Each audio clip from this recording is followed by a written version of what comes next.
1900 es el comienzo de una era diferente, una etapa en la historia de Honduras y de la economía hondureña, con la creación de lo que yo denomino la economía de la plantación, y en este caso la plantación bananera.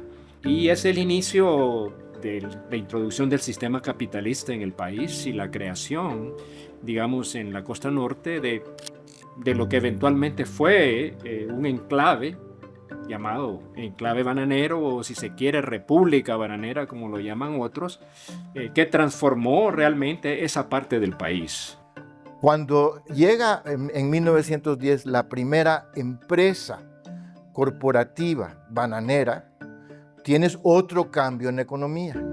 Y entonces del productor independiente vas a pasar al productor corporativo, que tiene muchas ventajas. Tiene capacidad para controlar transporte marítimo, van a tener barcos. Estas corporaciones nuevas van a tener barcos, eventualmente la flota blanca se llama, ¿no? Tienen capital. Sí, la mayor parte de los finqueros tenían 5 manzanas de tierra cultivada. Llegó a verlos que alcanzaron 1000 manzanas de tierra cultivada con banano, pero la corporación, con su capacidad de capital, puede sembrar 5000 manzanas de tierra cultivada, puede drenar pantanos porque tiene dinero para comprar maquinaria, para construir canales de drenaje, ¿no? Y puede construir los ferrocarriles para llegar hasta sus fincas. Tiene capital para traer en los barcos que van a venir a recoger el banano, traer mercadería con muy bajo flete para establecer comercio, los comisariatos de las empresas bananeras, ¿no? La Gran Flota Blanca fue otra de las creaciones de la compañía United Fruit Company. La Flota Blanca partía de Tela hacia las costas de los Estados Unidos, especialmente del estado de Luisiana, donde estaba Nueva Orleans. Pero también en esto hay que ver que no solo era para la transportación de la fruta, del banano. También esas embarcaciones fueron utilizadas para pasajeros. Y entonces había una comunicación. Antes no existía la aviación. Entonces la gente partía desde Tela hacia los Estados Unidos vía barco. Y no solo hacia los Estados Unidos, porque hacían una escala en La Habana, en Cuba. O sea que había ese tipo de comunicación. Yo creo que fue la primera comunicación que hubo en Honduras, la comunicación marítima. Los barcos de la frutera tenían 12 camarotes para sus pasajeros. Llegábamos a Nueva Orleans y de Nueva Orleans, si queríamos ir al norte, a Nueva York, Chicago, tomábamos el ferrocarril. Dentro del mismo Valle de Sula no hay que olvidarse que también la primer capital de la industria del banano fue Pimienta, para luego dar paso a San Pedro Sula como la ciudad grande que se benefició también de la industria. Yo nací en el año de 1931 en Pimienta. Mi papá era el hombre grande para su siembra de bananos como todos. Muchísimos árabes tenían sus tiendas y hacían buen negocio. Pimienta era el pueblo más importante porque allí estaban todos los negocios grandes de la gente que venía de otros países y se ubicaba a las orillas de los ríos para poder comerciar. Ellos tenían una visión y sabían de que la única manera de comerciar y vender sus productos era a través del río. En 1852, todas las estructuras que habían en lo que hoy es San Pedro Sula eran todas casas de bajereque como esta que tienes atrás en tu toma. No había ningún edificio que no fuera una casa de bajereque de este tipo. Era una aldea de campesinos bananeros, de campesinos que vivían mayormente de la recolección de lo que se llama la zarzaparrilla.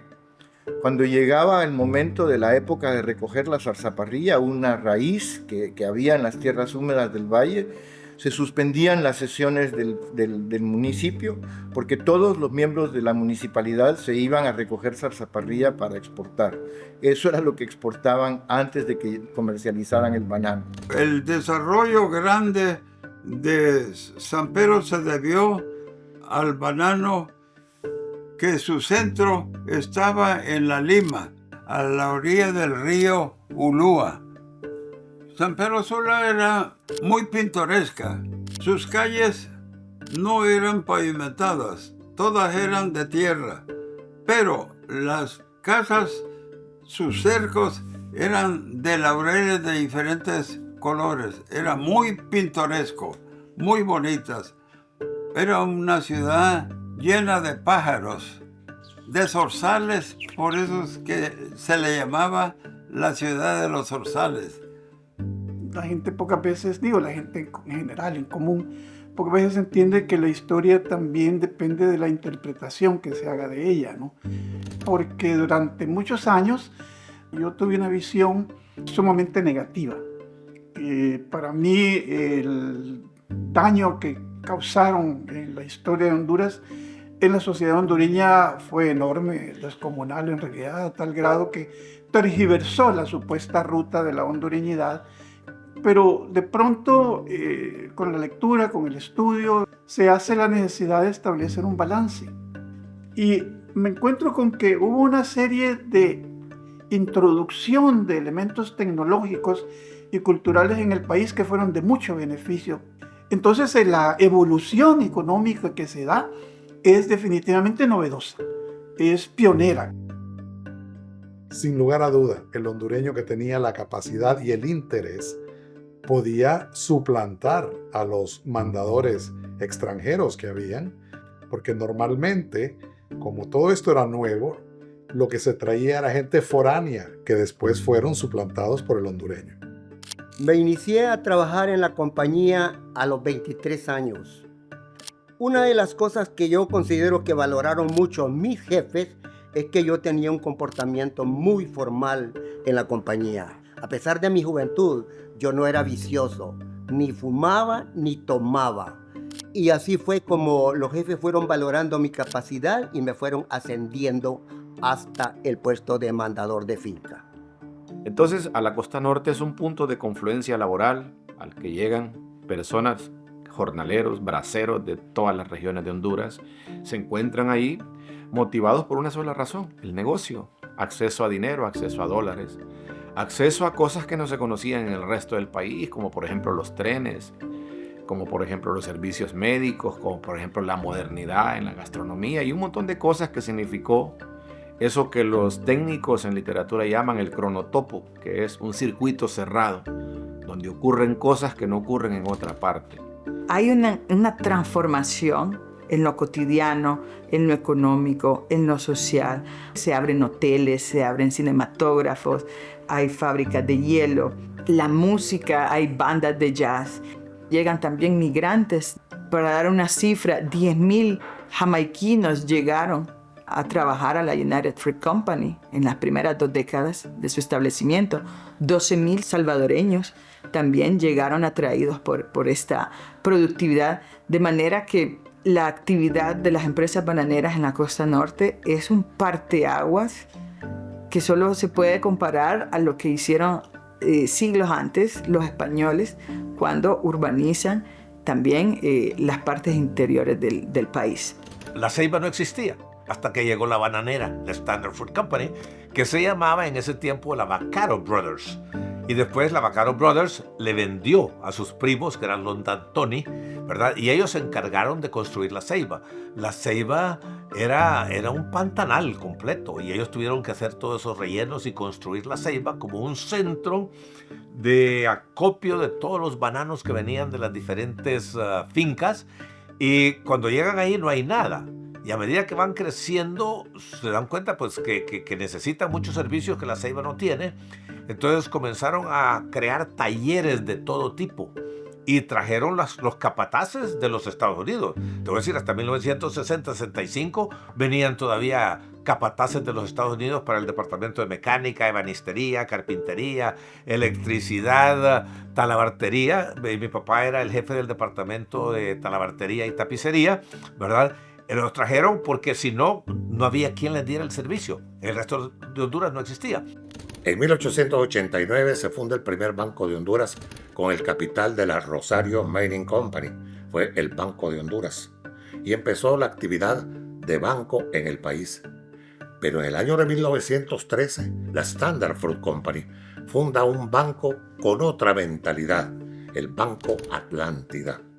Esa es otra de las obras que, podemos decir, representan parte del desarrollo económico del país. Si uno ve los números, realmente las inversiones hechas por las bananeras jamás han vuelto a ser repetidas por ningún ente, ni gubernamental, ni central, ni nadie, porque en un periodo de 10 años, lo podemos ver reflejado en el presupuesto del puerto de Tela, por ejemplo, donde traían un presupuesto de 6.000 pesos a finales del siglo XIX, y ya para 1917 el presupuesto municipal sube a los 50.000 pesos. Y esto es porque deriva precisamente de los impuestos que generaba la estadía de la bananera. A raíz de que vino la compañía, entonces empezaron a ver los nuevos edificaciones que se miran de lámina, de zinc, de cemento. Tuvo que haber empezado, por supuesto, el muelle con su construcción. Tela tuvo la suerte de haber tenido una empresa que nos enseñó a todos nosotros la luz eléctrica. Y eso tuvo que haber sido por ahí en 1910, 1915. Otros no tuvieran esa dicha. Aquí en Honduras hay pueblos que hasta la fecha no conocen la luz eléctrica. Hubo una transformación, o sea, es una economía de localización. Y la localización, digamos, de la actividad bananera transformó el norte del país. Creó una infraestructura portuaria, el ferrocarril, era parte del concesionamiento que se les había dado. El concesionamiento fue la forma de hacerlo, pero fueron sin mayores compromisos por parte de las compañías que a su vez aprovecharon quizás una ausencia de un liderazgo claro, de un liderazgo honesto como para poder, digamos, haber obtenido mayores beneficios para el resto del país, que eso es lo que no necesariamente se constituyó. En ese periodo, el Valle de Sula es un particular beneficiario de ese proceso de modernización, porque la construcción del ferrocarril le trae población que no tenía, le trae inversión que no tenía, y lo convierte en un eje de la geografía económica nacional. Se convierte en una geografía reconocida y respetada, porque antes era una zona perfectamente marginal.